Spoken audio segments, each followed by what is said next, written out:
សូមមើលទង់ជ័យ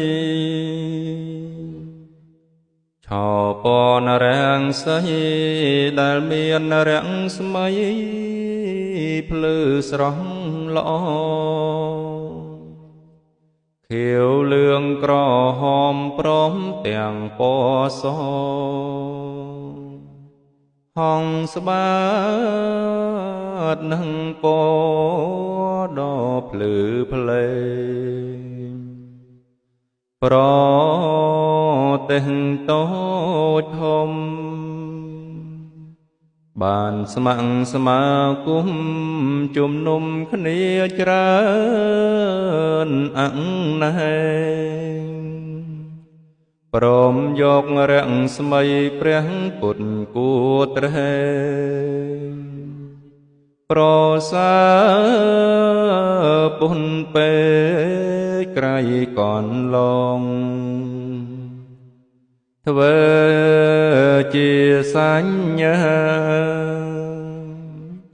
ទង់ជ័យសាសនានៃព្រះសម្ពុទ្ធធំចំប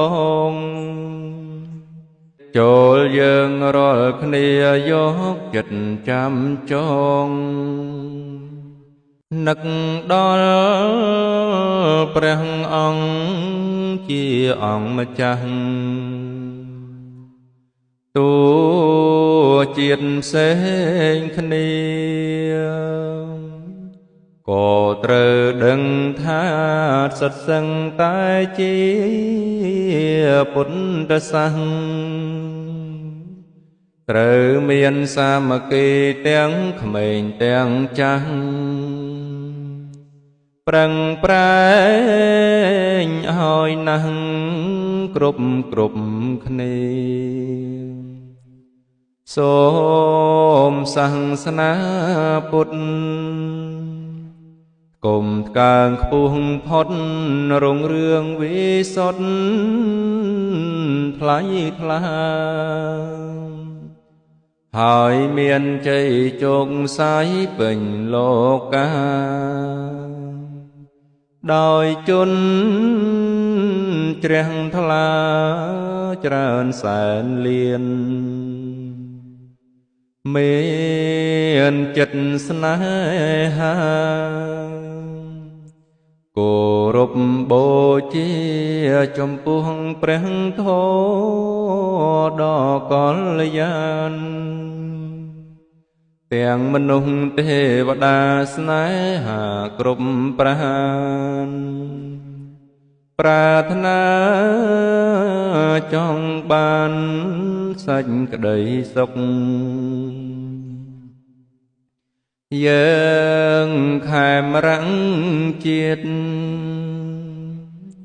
នាំគ្នាក្មៃ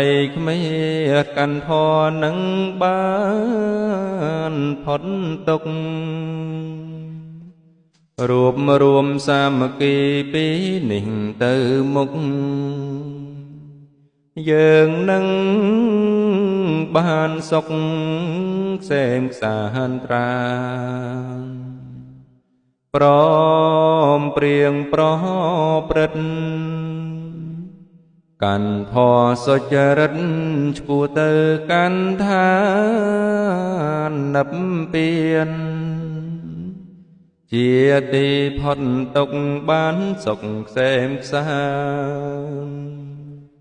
ជាតិយើងនឹងបានសោយសុខខាន